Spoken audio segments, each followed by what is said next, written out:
The extraordinary journey of fakir. ఈ సినిమా Dhanush first time English మూవీలో యాక్ట్ చేశాడు. ఇది అరౌండ్ 2019లో రిలీజ్ అయింది. బట్ నవ్వు ఇప్పుడు ఆహాలో స్ట్రీమింగ్ అవుతుంది. సో అందుకే ట్రెండ్లో ఉంది. యాక్చువల్లీ ఈ స్టోరీని ఏంటి అంటే ఒక ఫ్రెంచ్ నోవెల్ని బేస్ చేసుకుని రాసుకున్నటువంటి సినిమా. కెన్ స్కాట్ దీనికి డైరెక్షన్ వహించాడు. అడ్వెంచర్ కామెడీ జోనర్లో అయితే బేస్ చేసుకుని ఆ జోనర్కి సంబంధించిన సినిమా అయినప్పటికీ ఆ జోనర్లో ఎంటర్టైన్ చేయలేదు. కానీ కొన్ని విషయాల్లో మీరు డెఫినెట్గా కనెక్ట్ అవుతారు. మూవీ స్టార్టింగ్లో జోనర్లో ఉన్నటువంటి ఒక ముగ్గురు పిల్లలని మార్చడం కోసం అక్కడ ఒక స్టోరీ టెల్లర్గా వస్తాడు. మనకి ఎండింగ్లో తెలుస్తుంది అసలు ఎందుకు వచ్చాడు అక్కడికి అని చెప్పి. తను స్టోరీ చెప్పడం స్టార్ట్ చేస్తాడు. కొన్ని డైలాగ్స్ నిజంగా ఇది డబ్బింగ్ చాలా బాగా వర్కౌట్ చేశారనే చెప్పాలి. పుట్టుకతో పోటీ సమాజం, నిన్ను పేదరికం ఏ విధంగా ప్రభావితం చేస్తుంది, పుట్టేటప్పుడే నువ్వు పోటీ పడుతూ ఉంటావు, అలాంటి సమాజంలో పరిస్థితుల ప్రభావం నీ మీద ఎలా ఉంటుంది అనేదే తను ఎక్స్ప్లెయిన్ చేసుకుంటూ వస్తాడు. సాడ్ స్టోరీ అనే పదం వాడతాడు. ధనుష్ తన ప్రయాణాన్ని ఎట్లా స్టార్ట్ అయింది జర్నీ, తన టార్గెట్స్ ఏంటి, ఆ పిల్లలకి ప్రతిదీ ఎక్స్ప్లెయిన్ చేస్తూ ఉంటాడు. మీకు ప్రపంచపటంలో ఉన్నటువంటి పాపులర్ కంట్రీస్ అన్నీ చూపిస్తారు. వాటి స్థితిగతులు ఎట్లా ఉన్నాయి అనేది కూడా లైట్గా టచ్ చేయడం జరుగుతుంది. ప్రేమని కూడా, అంటే ఇందులో ఒక లవ్ స్టోరీ అనేది ఉంటుంది. ప్లస్ ఆ లవ్ స్టోరీ అనేది పరిస్థితుల ప్రభావం వల్ల ఎవరిని మోసం చేసినప్పటికీ ప్రేమ అనేది శాశ్వతంగా ఉంటుంది, స్వచ్ఛమైనది అని చెప్తాడు డైరెక్టర్. కానీ డబ్బు సంపాదించాలి అనేటటువంటి ఎయిమ్ ఉంటుంది కదా, తీరా అదే డబ్బు మన చేతికి వచ్చినప్పుడు నిజంగా నీ పరిస్థితుల మీదకి ప్రాణాల మీదకి వచ్చిన పరిస్థితే వస్తే నువ్వు ఆ డబ్బును వదిలేయడానికి కూడా సిద్ధపడతావు అనేది ఒక లైన్ అన్నమాట ఈ మూవీలో. కర్మ సిద్ధాంతాన్ని నమ్మాలా అదృష్టాన్ని నమ్మాలా అనే డైలమాలో పడతాడు మన హీరో. అట్లాంటి ఫ్యాక్టర్స్ అన్నీ కూడా రాసుకోవడం జరిగింది. ప్లస్ ఇందులో ధనుష్ యాక్ట్ చేసిన మెయిన్ రోల్ ఏంటి అంటే రాజ్ కుమార్ గురు లక్ష్మీపతి. ఫేమస్ అవ్వాలనుకుంటాడు. చిన్నప్పటి నుంచి తను పెరిగిన పరిస్థితుల ప్రభావమే ఇంత ప్రపంచాన్ని చుట్టి తను ఎక్కడ మొదలుపెట్టాడో అక్కడికే వస్తాడు. కానీ చాలా మార్పు చెందిన వ్యక్తిగా వస్తాడు. ఆ మార్పు చెందిన వ్యక్తి సమాజంలో ఎటువంటి మార్పు తీసుకురావాలి, పేదరికానికి ధనవంతులకి మధ్య ఉన్నటువంటి వ్యత్యాసాన్ని చెరిపేసేదేదో గమనిస్తాడు.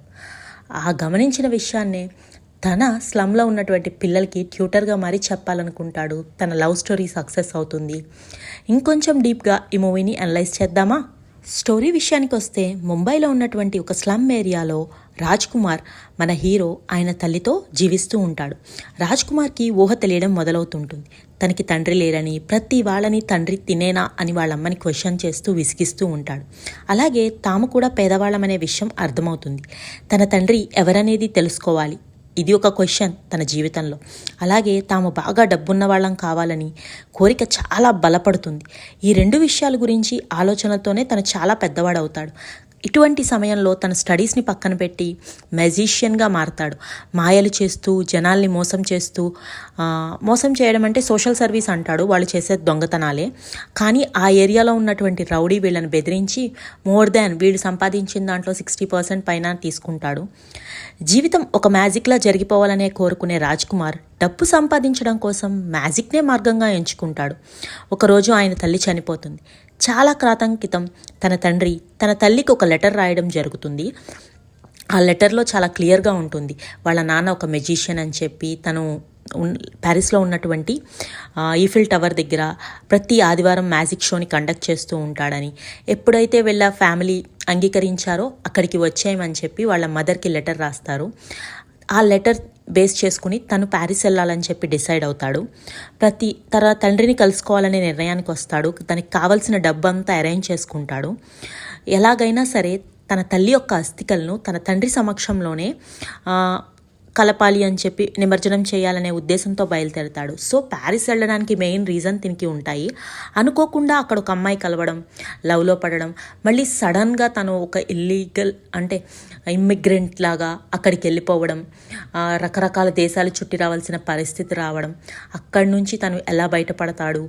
ఈ కథ నిజంగా నావెల్ బేస్ చేసుకుని రాసింది కాబట్టి నవల్స్ ఎవరైతే చదువుతారో ఇమాజినరీ వరల్డ్లో బతుకుతూ తమ కష్టాల్ని మర్చిపోయే వాళ్ళు ఉంటారు కదా, డెఫినెట్గా వాళ్ళకి నచ్చుతుంది. అంటే ఫీల్ గుడ్ మూవీ.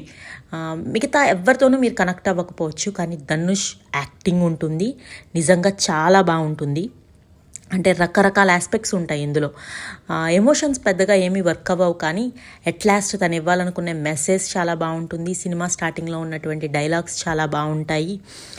ఇంకా మిగతా వాళ్ళ యాక్టింగ్ ఏమీ మీకు పెద్దగా అనిపించదు. చాలా ఫాస్ట్ ఫార్వర్డ్ మోడ్లో వెళ్ళిపోతూ ఉంటుంది. ఇన్ని కంట్రీస్ తిరుగుతాడు కదా, ఇన్ని దేశాలు, ఒక్కొక్కటి ఎట్లాంటి స్థితి ఉంటుంది. తీరా డబ్బు సంపాదించాలనే లక్ష్యాన్ని ఆఫ్రికాకి వెళ్ళిన తర్వాత వేరే వాళ్ళ కష్టాలు చూసిన తర్వాత ఇచ్చేయడంలో ఉన్నటువంటి ఆనందాన్ని తను ఎక్స్పీరియన్స్ చేస్తాడు.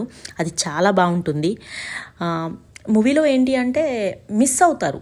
ఏంటి అంటే మీరు ఏవైతే ఇప్పుడు థ్రిల్లర్స్, అడ్వెంచర్స్ ఇట్లాంటివి చూసేవాళ్ళు, action oriented, love dramas, melodies ఇవన్నీ ఇక్కడ వర్కౌట్ అవ్వవు. జస్ట్ ఏంటంటే నోవెల్ బేస్డ్ ఇమాజినరీ వరల్డ్ అన్నమాట. అనుకోకుండా మొదలుపెట్టినటువంటి ప్రయాణం ఒక మనిషి జీవితాన్ని ఎలా మార్చేసింది, నువ్వు ఎక్కడ మొదలుపెట్టావో అక్కడికే వస్తావు అని చెప్పడమే ఈ మూవీ యొక్క ముఖ్య లక్ష్యం. ఫీల్ గుడ్ మూవీ, ఒక్కసారి వెళ్ళి చూడొచ్చు. రేటింగ్ అయితే చాలా తక్కువ, 2/5, బట్ ఒక్కసారి ఎక్స్పీరియన్స్ చేయదగ్గటువంటి మూవీ. ఆహాలో స్ట్రీమ్ అవుతుంది. నచ్చిన వాళ్ళు, ఇంట్రెస్టింగ్గా ఉన్నవాళ్ళు వెళ్ళి చూడొచ్చు. Thank you for watching. Please like చేయండి.